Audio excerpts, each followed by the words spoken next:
You ready? Yep. Okay, can everyone hear me Yes, sir. remotely? Yes. Okay, thank you. Wonderful. I just wanted to let y'all know, I was just saying that we will keep this short and sweet. This is primarily organizational, although we will be voting on our rules again for this term. But we do have a presentation from the Department of Community Health to speak about the Healthcare Facility Regulation Division, because we do have some bills that appear to be coming this year that will relate to the regulation of facilities and some of the issues related to facilities, whether they're skilled nursing facilities or assisted living facilities, personal care homes, home care, all of these entities that are regulated by HFRD. So I thought that would be beneficial. So let's begin by just welcoming, I do want to say this before we begin, we have some new members, and I know this is strange times and not everybody is here, but I do see in the room, we have Representative McLaurin is McDonald is here with us. Welcome to the committee. Representative Rebecca Mitchell is on the call. Is that correct, Representative Mitchell? Yes, I'm on the call. I don't know if you can hear me. Hello? Yes, Hello? we can hear you. Awesome. Yes, I am Yes, here. Thank you. Okay, well, Liz, welcome, and we're so happy to have you a member of this board. And any other new members? Yes, Representative Byrd, who I thought wasn't going to make it. Representative Charlize Byrd is with us today as well. New member, welcome to this committee. Okay, very good. And we do have. Oh, Representative Gamble is not new, but new to this committee. So thank you, Representative, for being here. We appreciate you. And Deputy Commissioner Hood, Tara, is he prepared to speak at this time? Can you hear me, Mr. Hood? With the department. Hi, Chairman.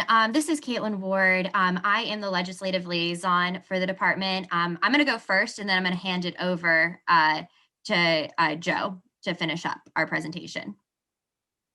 Okay.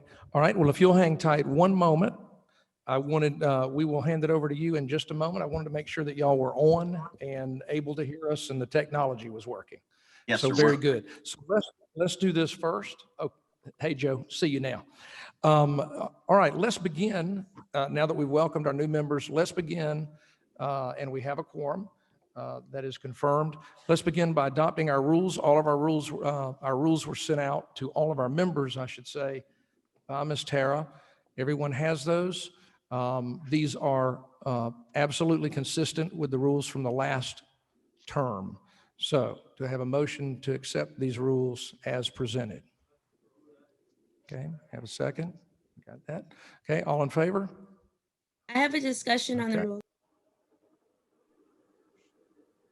I'm sorry. I didn't hear. Sorry, it was Who was that? Representative Cannon. I wanted to see if there was discussion. Do we need to have any discussion? Would like to ask for one. Sure, go ahead. Representative Wynn? Oh, that was Representative Cannon? Okay. I'm having a difficult time hearing. Go ahead, Representative Cannon. I just wanted to see about the quorum. The quorum is 6. I think there are about 23 members on the committee. I wanted to discuss perhaps a different number of a quorum, perhaps 10.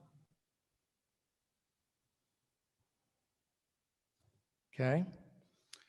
We have a motion. We have a second. Representative Cannon. Chair, would we be able to offer that as an amendment? This is Representative Wynn, just to increase the quorum from 6 to 10. 6 to 10. Any further discussion?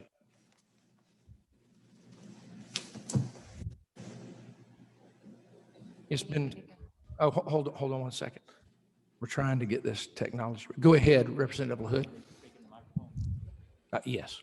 Okay, so last year we agreed to 6. Is there a reason that the two that made the recommendation to go to 10 can give us? Uh, I can't answer that question. I will tell you that we had this debate last term, and historically it had been set at 6. And actually it was Chairman Benton, I believe it was lower at one point in time. Is that correct? It was 5, yes. It was 5. A quorum had been 5. My recollection is we raised it to 6 last term. And so I think, I think we've thoroughly discussed this previously. So, all right, any further discussion? Mr. Chairman, this is Emory, Representative Donahue, and some of us are on 9 and 10 committees. So I have 3 meetings at 3:30. This one at 3. I've already had 4 today. So I try to take this seriously, but I think 6 is better because there are a lot of us that are on 9 and 10 committees. Just for that suggestion. Yes, sir. Thank you, Representative. I understand that well. Any further discussion? Okay, we have a motion. We have a second. All in favor of the motion, say aye. Okay, all opposed? All opposed? Aye. We haven't opposed? Yeah. Okay. Tara's trying to keep record. It's a little difficult with the technology, but it sounds like all are, is that correct? Okay. All right. So the rules are adopted as presented. Okay. Now, I'm real excited. I alluded earlier, but a couple of folks have walked in since then. The fact that we have had some discussions with several members about some bills that would relate to different types of facilities. And of course, we saw that in a particular bill last term that, and last session that went through a different committee in that particular case.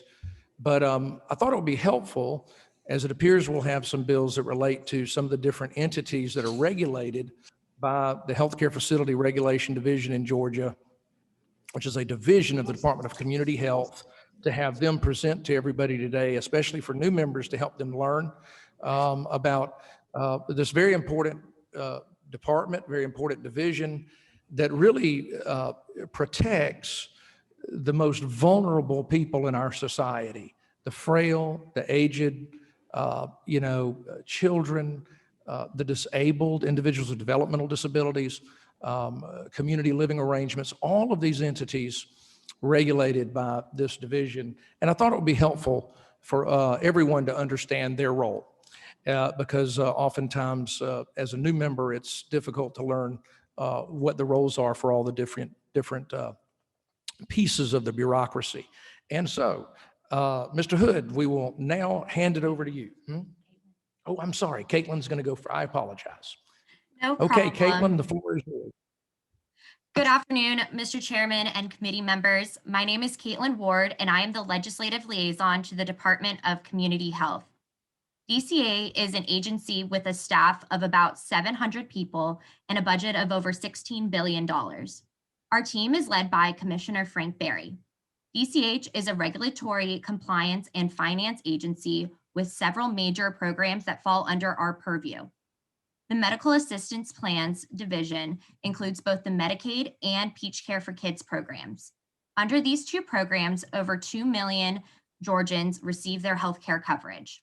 Medical Assistance Plans is currently working on the implementation of 2 major initiatives, the Patients First Act and the extension of postpartum coverage for pregnant women. Georgia Pathways implementation is set for July 1 and Georgia Access for Plan Year 2022. The State Health Benefit Plan is the state-run health insurance program for active and retired state employees, public school teachers and administrators, and their non-certified staff. SHBP currently covers over 650,000 lives. The Office of Health Planning administers the statewide Certificate of Need program. This program This program reviews healthcare facility applications and is intended to identify community needs, control costs, and guarantee access to healthcare services. DCH also has a satellite office in Cordell, Georgia, that houses the State Office of Rural Health. This office works to improve access to healthcare in rural and underserved parts of the state. Finally, our Healthcare Facility Regulations Division issues licenses and provides oversight to healthcare facilities throughout the state. Most of the bills impacting the department that come through your committee will be related to the work of this division. I will now hand it over to Joe Hood to provide additional detail about the work of this division.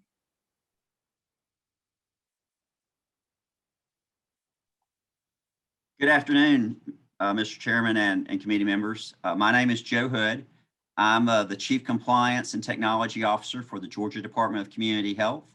And I primarily work with 3 divisions within the Department of Community Health on behalf of the Commissioner's Office, on behalf of Frank Berry. And those are the Office of Information Technology, the Office of Inspector General, and the Health Facility Regulation Division. And I liaison with each of them on behalf of the Commissioner's Office for efforts that we have. So we're going to detail about the Health Facility Regulation Division. That's run by our Executive Director, Melanie Simon, and it is structured to provide the regulation portion that Caitlin referenced. Primarily, the Health Facility Regulation Division has 3 major component parts. It licenses healthcare facilities throughout the state of Georgia. It surveys those facilities on an initial and periodic basis, and then it provides complaint investigation, intake, triage, and investigation on a variety of the facilities that come to the division. So what we've done is we've prepared a PowerPoint, which to my understanding has been distributed, and given the limited time, I didn't want to go over the PowerPoint slides individually. What I wanted to do is just give an overview and then address any questions that you may have. And then, of course, if you have future questions, we'd be happy to address those individually or in a separate committee meeting as the chairman sees fit. But basically, as I alluded to, that there are 3 major components. The first is licensure. So the Healthcare Facility Division would initially license any facility that would come forward, and then they have a continuous renewal of that as that licensure continues year to year. But there would be an initial survey for any facility that would apply. For example, right now at the end of the year, there was the drug abuse and treatment education applications that came forward for narcotic treatment programs that they're working forward on licensure. And the division will review all aspects of that licensure, and then they'll do what's known as an initial survey. They'll schedule and come out and review the facility that's in place to make sure it's compliant with all parts of the application. And then as part of that licensure, they'll go through all aspects, and then they'll give opportunity for corrective action if they see fit. So as you can imagine, there are a large number of healthcare facilities, as the chairman alluded to. Our division covers every aspect of any licensure that you can probably think of as it relates to healthcare, from personal care homes to drug treatment education programs, to narcotic treatment programs, to nursing homes, all the way through hospitals. They are divided upon our oversight, depending upon whether there's federal or state oversight. And our division is structured in that manner. We have a state side and a federal side for oversight. And that sort of leads me into the surveys, which is the next major component. So the surveys that occur are either based upon state survey and state statute, which is set forth. And in the PowerPoint, there's examples of what falls on the state side and what falls on the federal side. And those state surveys, they are structured to accomplish the state statute oversight that's required, as compared to the federal oversight, which is in almost all instances much more complex and has a lot more guidelines and restrictions and regulations that accompany it. The largest aspect is long-term care in the healthcare facility, which is the nursing homes. It is a federal agreement that we have with the Centers for Medicaid and Medicare. And it's where we spend most of our time and have most of the funding and staff that are dedicated due to the complexity of the nursing homes and the requirements of the Centers for Medicare and Medicaid that are related to that funding. Lastly, we have complaints, and the department and the division is responsible for intake of all complaints related to healthcare facilities. And they have a triage team which would go through and evaluate the complexity of that complaint and what the likelihood of harm is to the residents or to the folks who are served through the particular licensure for whatever the complaint may be. And then they investigate that complaint and they attempt to substantiate or not substantiate the complaint.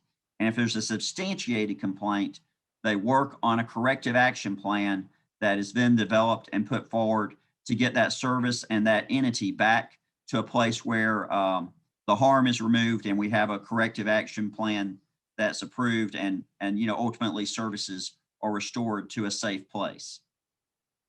That's basically the three major areas. I didn't want to go into a lot of detail on any one particular item. That's why we had done the PowerPoint separately, but I'm happy to answer any questions or to go to any additional venue that the chairman will like or that other members have questions on. Thank you, Mr. Hood. And again, we appreciate very much the good information that you provided. I think that'll be helpful to all the members. I would tell you, I do have one question for you, but I first want to tell you that how much we appreciate the entire department, but especially the folks at HFRD. Phenomenal people there that I've worked with for many years and that really are dedicated to protecting Georgia's most vulnerable, and especially as in these times of COVID, I know it's been very difficult for them to do that job. I would ask you very quickly if you could just briefly tell all of our members about that. Obviously, our skilled nursing facilities have been ground zero for this terrible virus. Can you speak to some of the challenges, obviously, that the department has had and the division has had with regulating facilities during COVID, and how you feel like that may be trending now? Certainly, Mr. Chairman, I'd be happy to do that. And thank you for the kind words. That team is doing a great job and they're very dedicated, the survey team. When COVID hit, CMS basically suspended all of the regular surveys that we would do. We do periodic surveys in normal times, which really equates to in less than 15 months, a survey team of 4 would go out and do a survey of a nursing home over basically a week's time to renew and make sure that there are not any problems. And that's unrelated to complaints. And then typically they would, if there were complaints pending, they would review those and do corrective action as necessary during that time frame. In COVID, that was not, not the focus. And what we changed to was surveyors reaching out individually to nursing homes and assisted living and documenting COVID activity and resource issues within those homes for a period of time. And then we transitioned, CMS transitioned, and they began to require what we call focus infection surveys that are required. And that's where we are today. And they require that if given guidance that they set, they send a list each week to the division to go out and do focus infection surveys, which is a reduced survey, less than 2 days typically, with 1 to 2 surveyors that will go in and look to see if COVID precautions and protocols are being performed appropriately. Some of our challenges in this regard have been staffing. Apologize, the light went out there. So we've had staffing challenges throughout because we have to have nurses on these survey teams that have the subject matter expertise in order to accomplish this. As you might imagine, they're reviewing nurses and being critical of nursing protocols in nursing homes. So we've always had that challenge because the state, is not paying what the scale is for the nursing homes, particularly in metro areas.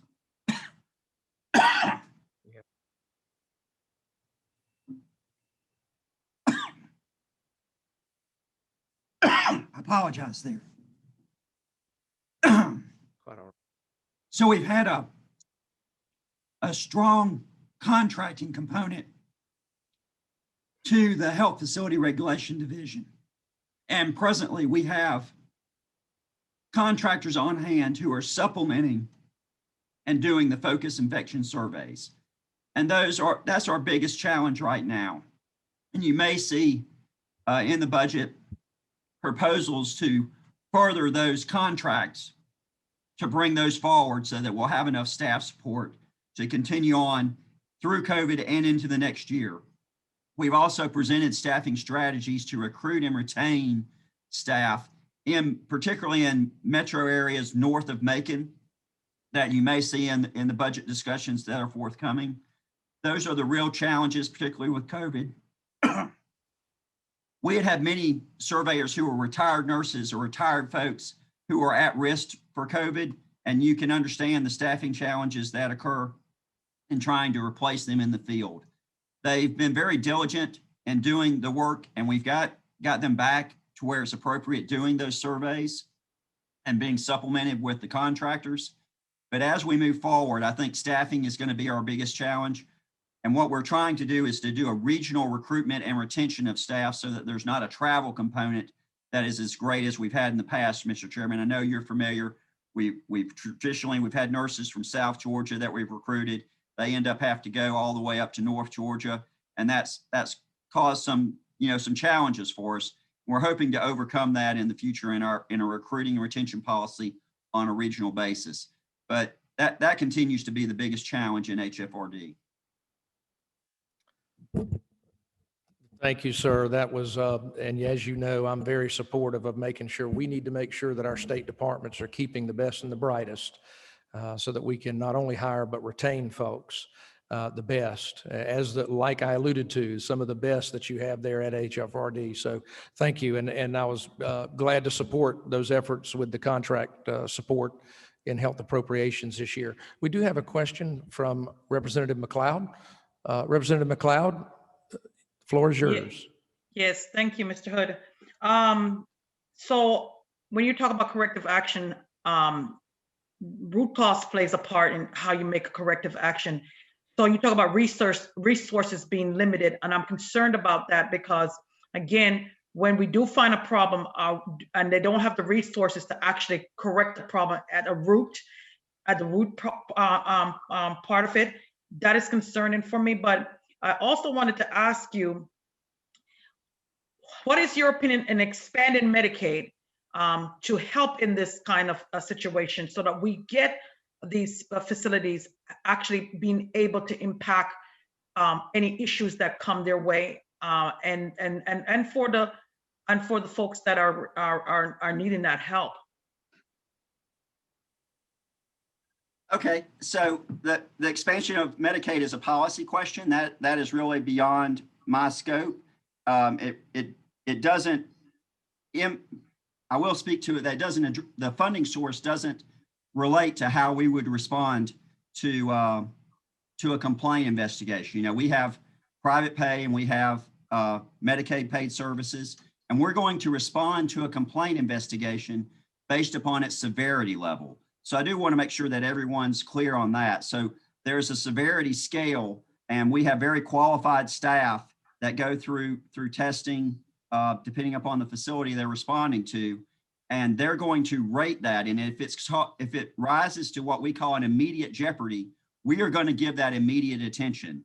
And the Centers for Medicare and Medicaid rules dictate, particularly in a nursing home environment, that we do that very quickly and we reach resolution. If we cannot reach resolution, that we stop that service and we remove harm from those residents who may be impacted. So that's part of my question. Make sure that's clear.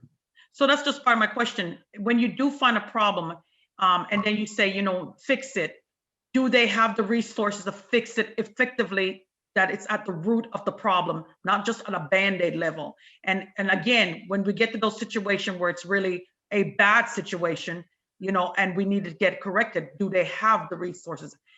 You guys are basically a surveillance agency for this, but this is real problems, right? And we want the best care for our elderlies. We want the best care. And do they have the resources to fix those problems, or is it just Band-Aid and we go to the next person or the next event or the next traumatic issue that's going on? Well, in relation to nursing homes, the Centers for Medicaid and Medicare have to approve our corrective action plans, and they're very stringent in that regard. So if they don't meet the standard, then we end up shutting that service down, and we have closed centers who have not met we've done that this year during this pandemic, where they did not meet the standard, and we relocate those clients. So there's not a Band-Aid approach. They either have to meet the standard in an immediate jeopardy situation where there's harm to clients, or that license is going to be revoked if they can't meet it within the given time frame, and we end up relocating those clients. So there's not a middle ground in that respect. Thanks. Thank you, Mr. Hood. Very good answers. It appears there are no more questions. I know we have a 3:30 committee meeting. So there being no more questions, Mr. Hood, thank you. We appreciate you, and we're dependent on you to continue to protect, again, that most vulnerable population. Thank you for doing that, and make sure that everybody knows how much we appreciate their efforts to protect our most vulnerable citizens. I'm sure we'll be speaking with you more fully later this session. Thanks to everyone for being here, and this meeting is adjourned.